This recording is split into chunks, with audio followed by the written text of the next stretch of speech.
Click live. No, you're the expert on this, and we are live. So hello world, welcome back to Creativity Isn't Business. We are business indeed. So many need to think differently, be creative, innovative in every single thing we do. I hope you are doing well wherever you are today. Today is May 7th, 2020, and I am with my good friend Eric, who is in Washington, D.C. How are you doing, Eric? Doing well. How are you? Very good. I'm actually just curious. I just noticed the one in the background. Why do you have that New York Times image in the back? What is that? My girlfriend's dad actually got it from a New York City subway in like the 60s. So it's like, it's basically my Zoom backdrop while working from home. So yeah. Well, makes me look smart, I guess. I don't know. Well, Eric, thank you so much. And I guess to say appropriately, Dr. Roy, so honored to have you. And, I know when we met many moons ago, when we were first like figuring out with our small products, like this is our product at the small business fair at DC, and so inspired and excited to see where you have taken your company, as well as, just you being you and getting to know you as a person, and excited to have you here because one thing that we've been talking a lot about throughout all the shows that we had so far is just the importance of being able to think differently. And to be honest, as an entrepreneur, thinking differently and being innovative is in our gem. But I think sometimes we need to go a little layer deeper. And so one thing I'm curious to hear your thoughts before I get started, Eric, for you, like, was entrepreneurship even something that you even cared to do in the first place? Was that something always in your plan? Because if I know from your historical of your actual studies, entrepreneurship wasn't in part of your background. So it's a little bit weird. Like I came up through the traditional academic track. So I have a degree in chemistry, and then I went directly from undergrad. I went into grad school and got a PhD, focusing on advanced materials and informatics. So what they now call data science. That said, so most people coming out of grad school don't really think about entrepreneurship, but I did have professors along the way that had their own companies. So at least I got a little bit of exposure to that. And, I actually was a partner in one of those companies immediately upon graduating. So you got to have some experience and some thinking that pushed you to be curious on that. It was thinking and just understanding that it was an option, because most people, when they're going through grad school, they're being taught by professors. Most professors don't work in the private sector at any point in their career. So like, it's one of these things where I think a lot of grad students don't even know that starting a company is an actual thing that you can do. Love it. Love it. We're going to get to know Eric very well, but to kickstart, for those who know me from the show, we like to dig in Spark to get to know him a little bit more personally, which I have the pleasure of doing, but you all don't know him well yet. So let's dig in. Eric, what do you feel like? Yellow, blue, or orange? Blue? Yeah, this is teal. I know it looks. I was going to say it's green. It looks green on my camera. It's green, but it's closest to Hydroviv's colors, so we'll go with that. Okay, pick a number. 4. Okay, 1, 2, 3, 4. All right. Oh, I would like to hear your thoughts on this one. Oh, so dear. For those who know, oh dear. Oh dear. Curiosity card, and it says, "What baffles you most about human beings?" Why we so often act in our own disinterest. Like, I don't understand it. Yeah, we're way more emotional and way less logical than my like mathematical mind likes to admit sometimes. It's kind of like, why would you do that? That makes no sense. But then, I'm basically a robot, so. Why does it baffle you? Tell me a little bit more, because actually, coincidentally, it does tie to the conversation that we wanted to do and how logic is powerful. But why was this particular thought came to your mind when I asked you that? Well, it's weird, right? Because everyone kind of has gut feelings, and by definition, a gut feeling has nothing to do with data.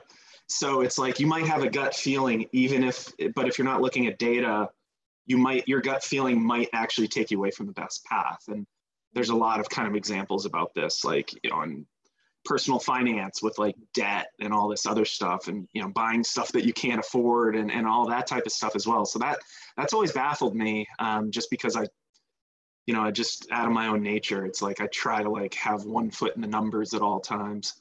Yeah, that's so wow. How funny. So it's been interesting because I've been now doing this for the past few weeks, and for some reason, guys, they don't know what they're gonna pick. You just saw him. He was No, like, no, I had no idea. Like and it when you kind of smiled, I got scared. So because I am curious in the way how you process this in the work you do. And, you know, even up until this day, you know, I think Eric wouldn't mind me being transparent on this. We joke about it. Like Eric sometimes say like, Monica, sorry, that was too straightforward because that's Eric being Eric. And I think that's actually, I would say your strength because you are able to both acknowledge, yes, humans have feelings. We do have to acknowledge the emotion because, hey, that's what it means a human being. it's But important. we Yeah. also need to look into the data. And so I'm curious, let's break that down a little bit. So first, bring me back to 2008, 2009, because I know when we first spoke about even understanding the crisis in a different way, how we navigate uncertainty as an entrepreneur, whether it's COVID-19 or anything, because we always do, or as innovators, right, in the audience here. Like, where do you even start? Like, bring me back to 2008, 2009. What is the lesson that you learned and how you were able to process that? So yeah, I mean, just taking a small step back, I finished my PhD. I finished my PhD work in 2008, and I actually defended my dissertation in 2009. So I had about a year. It took me a year to get all my advisors in the same room together. That's literally what happened. During that time, I joined, you know, a startup that I was a partner in, and you know, then the bottom fell out of the economy, right? It was just, you know, the housing crisis, everything. I had just bought a house, you know, in 2008. So it's just everything just kind of comes crashing down around you, and there are no jobs, and we're trying to start a business in science, which is very expensive. You know, there's no such thing as just like, you know, oh yeah, all you need is a laptop. It's like, no, you actually need capital equipment. So when the debt markets are all over the place, it's incredibly difficult to finance a company. But yeah, that was basically my first step into entrepreneurship and startups was in one of the most uncertain times, like in modern history. So it's kind of one of those things that when that's all you know, you know, like everything just feels like gravy on top of that when kind of your baseline is pretty hectic. So then where do you start in being able to make better decisions? Because I think that's the thing that I was inspired in, also how you're even processing now. But in general, I feel that that's part of the strength of how you innovate, how you become a better entrepreneur. Yeah, I mean, when there's a lot of uncertainty happening, the way that I personally go about it is it really forces me to focus on what's important in the short term. And what is short term? Is that today? Is that 7 days? Is it 30 days? And, you know, that's kind of your marching orders for the next 30 days. Like you figure out what's really important, you know, in those times, and then, you know, current uncertain times, it's like making payroll is really, really important. So it's like, okay, what do we do to make payroll? Once you're focused on like the most important thing that your company brings value to the public on, then you just, it becomes very, very easy to say no to everything else, because if something doesn't actually support that core value, now is not the time to be considering it, because, you know, there's no excess, right? So I think it causes founders and entrepreneurs to really focus their thoughts and really understand the quickest line to value that their customers have. Because, you know, when we're sitting down coming up with a business model, we may think, oh, well, they'll do this, and then they'll do this, and then they'll do this, and then they'll eventually buy from us. But you may actually have to change your thinking on that, because you may have to find a shorter path. And again, finding that shorter path is often innovation. You know, in the business model itself, which is a little bit interesting. It's like a tech company oftentimes is actually innovating a business model, not just pure technology, or they're doing it both at the same time, and it's complete chaos. So, but, you know. And I like your point about, you know, throughout that entire point, because of your background in engineering and science, it really, you know, go back to revert to that data, that logic, and kind of being able to build those building blocks, which I think is so powerful in that aspect. Tell me an example of right now, innovators right now well, I guess from your lens, how that actually helps you to be more agile. Like, because I think, frankly, to hear that, okay, that's great that, like, yeah, maybe I have an engineering background, but like, how does it actually help me more agile? Because I would feel like, as somebody who also was in nuclear security policy, sometimes being in those spaces could be a barrier in a way, if we choose to let that be a barrier. But tell me a little bit more. How does your Yeah, engineering so background help you? science fundamentally is about testing hypotheses. So you have a hypothesis, you collect data, and you determine whether or not your hypothesis was correct. Anyone can do that. You don't need to have a science background to do that. It's all about testing. So, you know, when you translate that to a business setting, you're always looking for continuous improvement, and you kind of have your hypothesis that you're testing against. You might have a website or a product. You're like, oh, I hypothesize that if I do this, it will improve things. You can test that. You can do the thing, and if it helps, you know, you move forward with it, and then you get smarter with each step. Or if it doesn't work, you just revert back to where you were. So I mean, that's something that I really drive home with my team. Every single time they present anything on anything they're doing, we have a format for doing it. It's like, what was your hypothesis? What data did you collect? And then did the data support your hypothesis or not? And then based off the outcome of that experiment, whether it's, you know, a subject line of an email or a title of an article that our policy team's writing, it's like, well, were you right or wrong? And then how are you going to be smarter moving forward based off this? So there's learning, there's hypothesis testing. And ultimately, like when you kind of do that as a method, you have no choice than to get better, because you're always testing to try and get improvement. So yeah, that's what we do. Love that. And it kind of brings to the lens of, I know some of the conversations, for those who've seen our previous shows, we talked with Tawana, for instance, about the importance of asking better questions.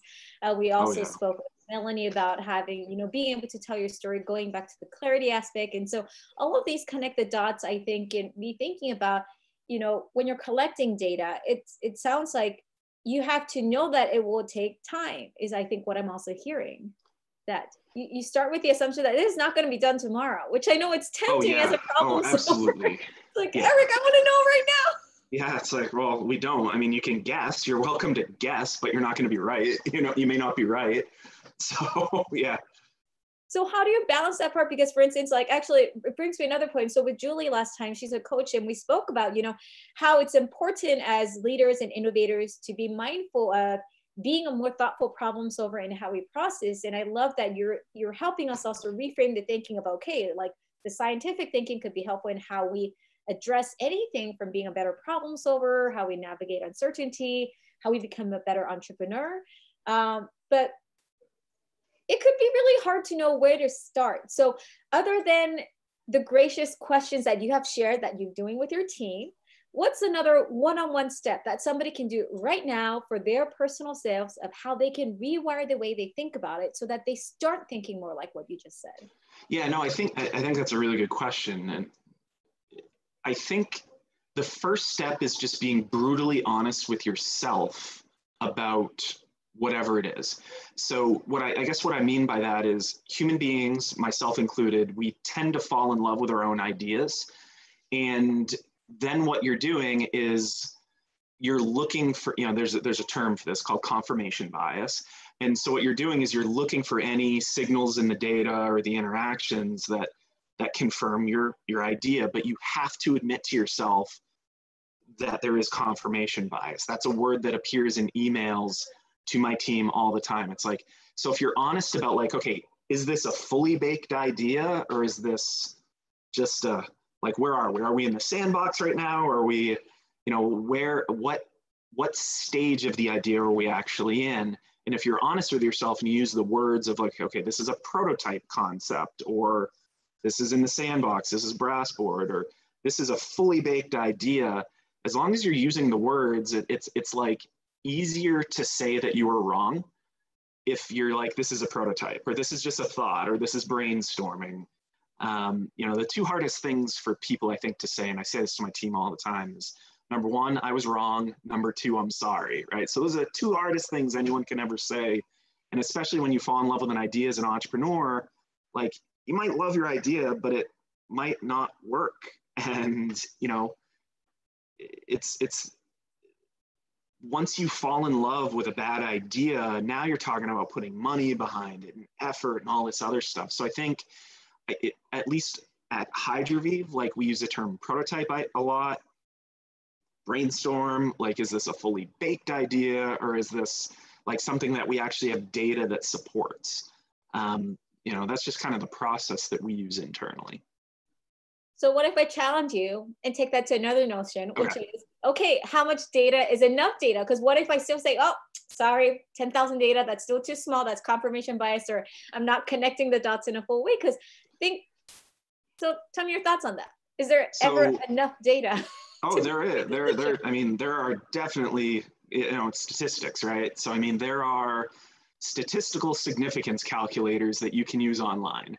And I recommend using one that like someone else has built. So you're not like intimately involved in like making it or anything. It's just like, look, if I throw the data in, what do statistics tell me? And, you know, we use one, I think it's on SurveyMonkey. Like, it's just like, okay, what is the thing you're testing? What are the conversions? What's your data set size? And then it's like, okay, are you talking one-way or two-way statistical confidence and 90th percentile, 99th percentile confidence limits? So, I mean, there are tools that do this for you. And I think that if you use that as an objective, you know, arbiter of like statistical significance, it's, for me anyway, that works. Because again, you like your ideas. Everyone likes their ideas, right? And they're not always good, and they're certainly not always backed by data. Love that. Love that.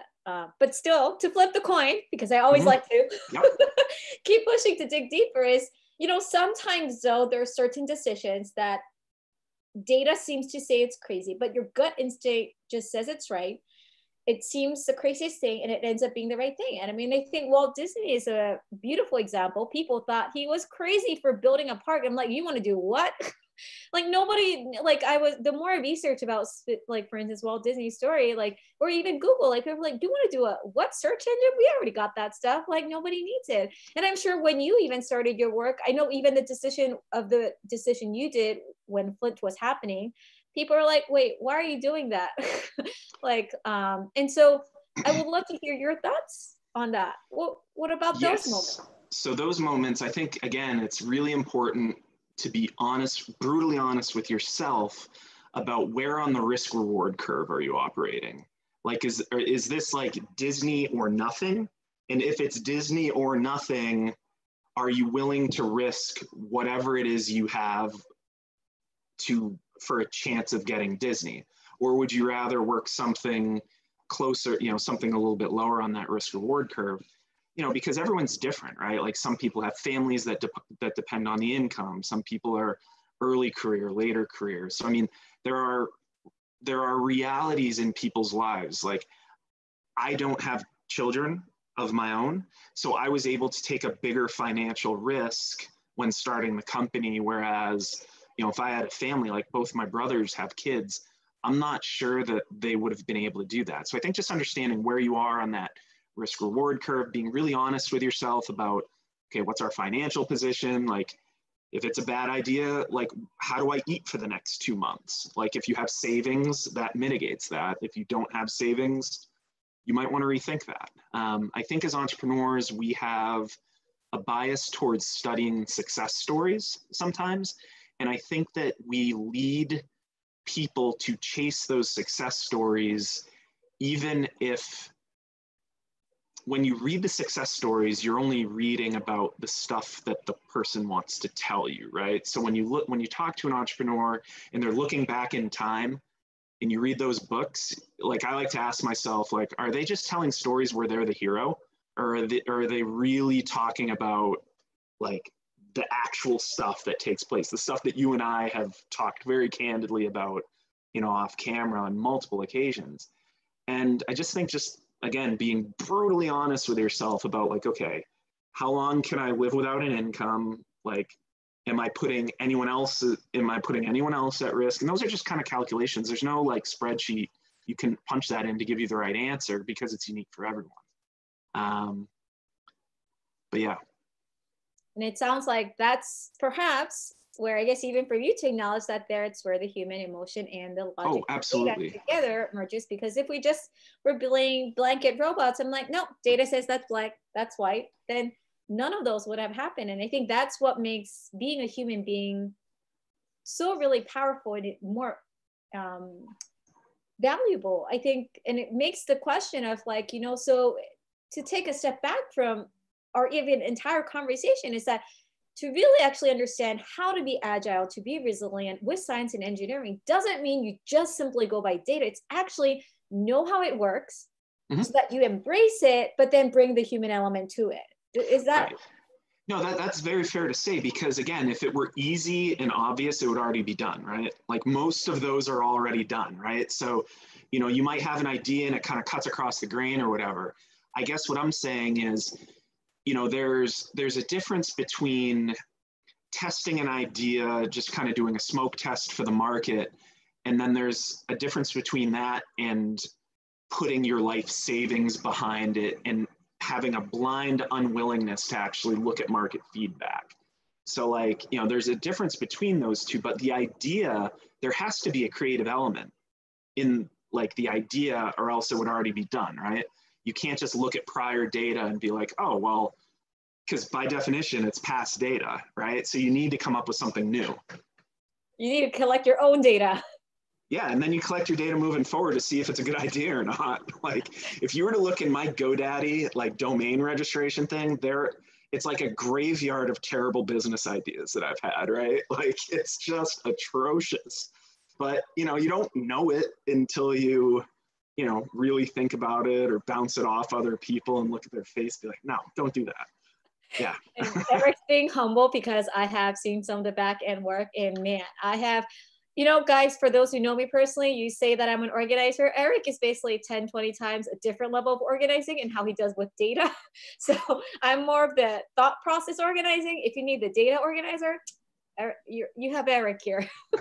So he really thinks through this. And, you know, I so appreciate you kind of pushing that again on the knowledge of like, yes, and we still need to do that clear balance of what type of risk it is, which I think for me, the word I always go back to is the calculated risk. It's like, it's taking risks, but if you actually look, and that's actually what Adam Grant talks about in his book Originals from his research. I'm like, you know, I was being too careful and I didn't invest in Warby Parker. See what happened as a result of it.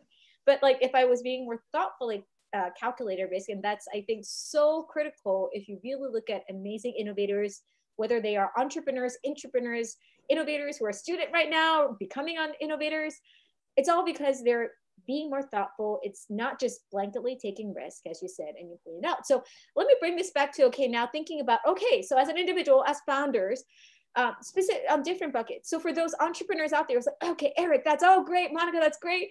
But like, what does it actually mean to then be a good entrepreneur? I know we spoke a lot of it on that topic. I want to hear your thoughts on that. I mean, again, with the brutal honesty, like it takes a level of arrogance, right? To be like, hey, this idea that's in my head that does not exist in the world is somehow going to topple like all this momentum for much bigger companies. Like, you know I can speak to Hydroviv. We make water filters. So, you know, our creative element in our company is that we optimize every water filter we sell for the customer's water. Okay, that's cute. But like, how are you going to take on Brita or GE or these other billion-dollar companies, you know, across the US? So it does take like a level of arrogance to be like, yeah, we got this. Yeah, I got this. Because for a while it was just me. And then it's like I, you know, convinced another guy to join me and then another person. And now we actually have a team, but like it takes a level of arrogance to actually take that first step. And that's okay. Just make sure it's not a bad idea. Just like question, you know, critically analyze like your decision kind of as you, it's not like, okay, I'm all in. We're going to do this until it goes into the ground. It's like, well, is it really a good idea? And I probably ask myself that 3 times a day, even though, you know, by any measure, you know, we're doing pretty well right now. We're growing. So. And because as I mentioned at the beginning, Eric does use direct word choices. And how I interpret Eric's being arrogant is actually just being really concrete, data driven. Like, you know, in Eric's language, not arrogant, but guys, It's like, arrogant. you have to see the back end work of how much work he does to actually just be comfortable to say that. Like, that's because he's actually put the work in, and like, hey, my water feels so much cleaner. Thank you, Eric. The work that you do, I'm genuine. Like, I stopped buying water because of that, because I can have now better clean water. But I think it's so important, because I know some people, sometimes they just hear that word and like, no, but then that means like, I like, I'm just like being ego. And that's not what you're saying. You're saying that you got to back with your data, do the homework, do the hard work, research, and be great at it. And I think for me, it's funny, I actually just wrote this phrase for something else. And I think it's just timely that I'm going to share this, which is I've been telling people, you know, because I tell people, for me, humility is really important as a value. And I said, the reason why I think about this a lot more is that if you actually want to be humble, you actually have to be great at what you do. I agree with that. Because you can't be humble if you're not good at what you do. It's so, you would just be kind. Yeah, no, I think that's a good way to put it, you know, and that's where humility and arrogance are not necessarily completely contradictory, right? Because if humility is just like willingness to accept that maybe your idea isn't the best, right? So which in the presence of data, like, you can do that. So yeah. No, Eric, thank you so much for sharing that. And this ties so thoughtfully to some of the quotes that I have. Actually, I did have a Disney quote.